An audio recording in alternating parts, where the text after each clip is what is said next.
Hello everyone, this is the Auchindoun Gold Challenge Mode guide. Auchindoun Gold is a very easy challenge mode to get, so hopefully you will get it on your first few tries. Be aware that you do not need 50 mobs, it is actually 48, it has been hotfixed, even though it doesn't say that in-game. Before the first boss, there are 3 packs that you have to pull. You do not have to pull all 3 of them at the same time like we do in the video. Pulling them one at a time is very viable. Each pack has a mechanic that you have to counter in order to beat the pack. The first pack has a Sargeras Soulbinder who will cast a mind control called Bend Will. It is a 1-second cast and is very fast, and you must interrupt this. Once this pack is dead, the next pack will have a mob called the Sargeras Cleric. This mob will cast an uninterruptible AoE shield on all the mobs, which must be dispelled. If you don't have a mass dispel, you can just dispel the one off the mob you are currently tunneling, which should be the Cleric. Examples of the spells are Purge, Spellsteal, Glyphed Icy Touch, Trank Shot, Fell Hunter, etc. The last pack, located in the back of the room, also has a mob that you need to watch out for. It's called a Sargeras Spirit Tender, and it does 2 things. The first is Void Mending, which is an interruptible heal. You must interrupt this whenever you can. The second is Void Shift, and just like the Priest ability, it swaps health with another mob. You cannot interrupt this with normal kicks, but you can stop it via stuns and displacements as like Asphyxiate, Leg Sweep, Charging Ox Wave, Death Grip, etc. Once all the trash is cleared, the boss will spawn. He is identical to his heroic counterpart, with only thing to note is that he deals a lot more damage. His cleave that he does a lot of damage. If you stand on the lines, they do a lot of damage. He actually hits the tank for a lot of damage, and his AoE ability, when he throws out the shield, will also do a lot of damage. If you don't have a major cooldown to survive his AoE shield, you're going to need to be behind the shield to protect yourself. You can, if you're a Death Knight, you can anti-magic shell it, and you'll be fine. If you're a Warlock, you can Unending Resolve that, you'll also be fine. So major defensive cooldowns like that will be very helpful. Also note that he summons Void Zones periodically around the fight. Try not to stand in them. They won't one-shot you, but they will deal a lot of damage, and any damage you can prevent will help your healer out in the long run.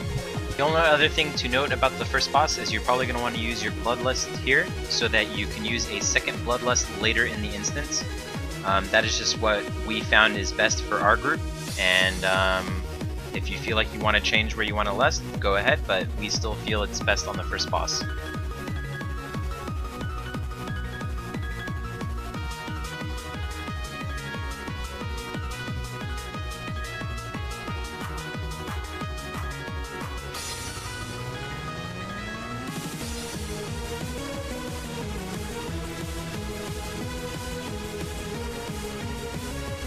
Alright, once the first boss is defeated, you will make your way to the hallway. There is 5 packs of trash here, I believe.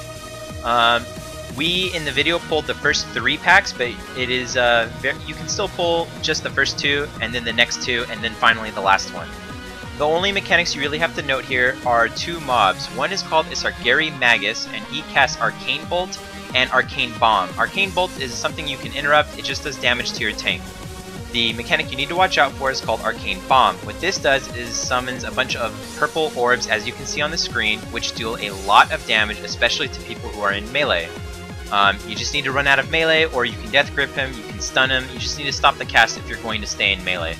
The second mob you need to watch out for is called the Sargeras Arbiter. It is the mob that charges around. What he does is he has a cast called Arbiter's Hammer, something like that. What it will do is it'll stun your tank, and this is very bad news if you're pulling a lot of mobs, as you'll probably die in the stun.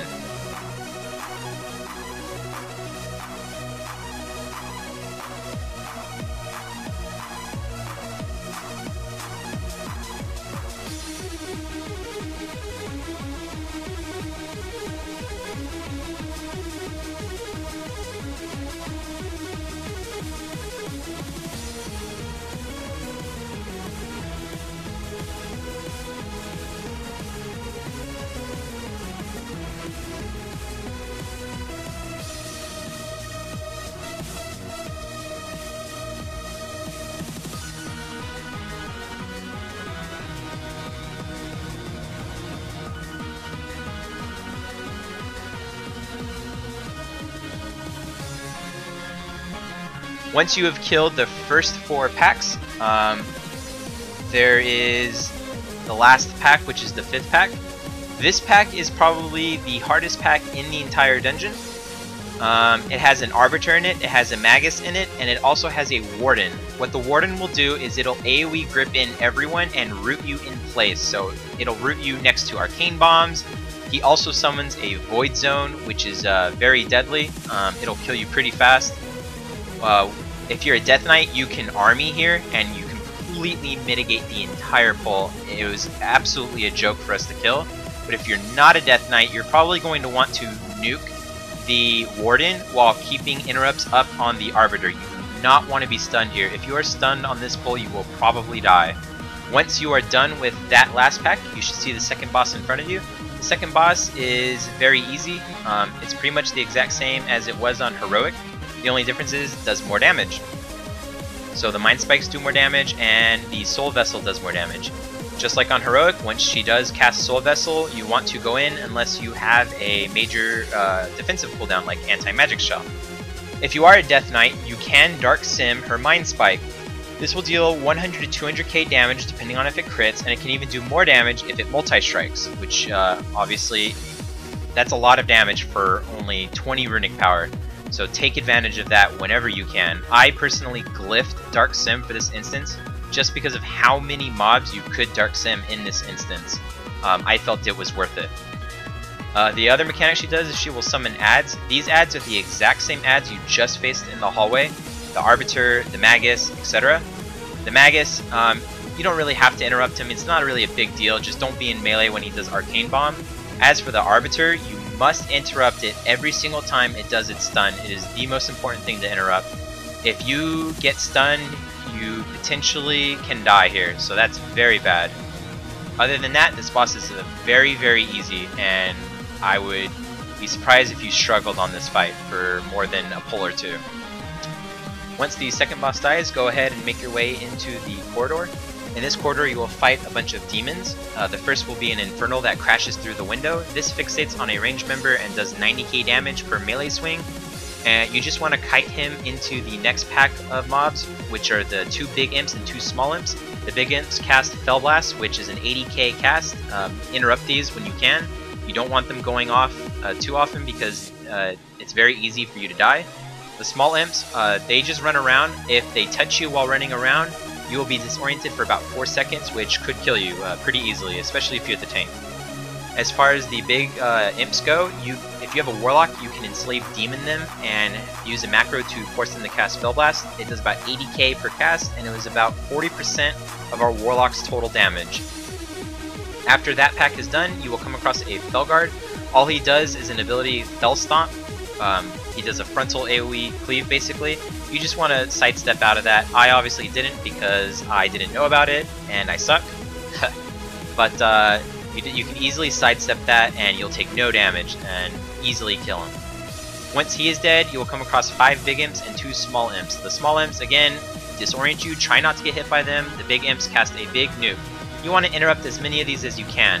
Single target interrupts, single stuns, stuff like that. You can AoE stun here if you want to, but if you have a Death Knight, you want to save at least 1 AoE stun for the next pack, because it is it makes the next pack very easy to deal with. The next trash pack has actually 3 packs, 1 Felguard per pack and 2 small demons. If you're a Death Knight like I am, you can just run into the middle of everything and AoE grip to yourself. This will bring all of them into one nice clump where you can AoE stun to interrupt all of their casts. Fist of Fury, Lake Sweep, Shadow Fury, all this works. You just want to make sure they don't get cast off. If you don't have a Death Knight, you're going to need to pull these packs one by one. Make sure you're focusing on the big imps, interrupting their cast. Once you kill the big imps in the pack, you can go to the next pack, drag your Felguard with you, and kill those imps. And once those imps are dead, you go to the last pack and then kill those imps. You want to kill the Felguards last because the damage they do is pretty much avoidable. You can easily dodge the Fell Stomp, so it's not too much of a concern. Once these mobs are dead, the third boss will spawn. The third boss has a few different mechanics, but they're still the same from Heroic, I believe. They just do more damage. The first is Curtain of Flames. What this does is it puts a debuff on a ranged party member, and what it'll do is cause them to pulse fire damage. If they pulse onto another member, they will also start pulsing, and it does a lot of damage on one. So if it's going off on two, that's a lot of unnecessary damage that your healer has to deal with, and you want to avoid as much of that as you can. Eventually he will enter into his transition phase where he flies in the air and becomes immune. You want your tank to pick up the Felguard that he summons.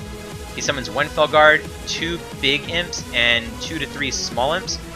The Felguard will spawn at the giant red circle, and the 2 big imps will summon at the 2 green circles. You want to CC these imps. You can, if you have 100 Frost Trap, you can banish them, you can monk paralysis them. You just don't want to deal with them. You don't need to kill them. If you're still waiting for him to come down, go ahead and kill the small imps because they are very annoying. Once he does come down, all attention needs to be focused on the boss. Ignore the Felguard. He will despawn once the boss is dead. You just need to kill the boss as fast as you can. You can lust on this boss. It should be up by now. If you're going to lust at the start, obviously, with all your trinkets and stuff. But we opted to use it on the last boss, but you can use it here. Whatever you want to do, it's up to you. Alright, before you fight Tarangor himself, you will need to fight 3 of his Warlock mini-bosses. Each one is a different Warlock spec. The first one is a Demonology lock. Each one also has a pet.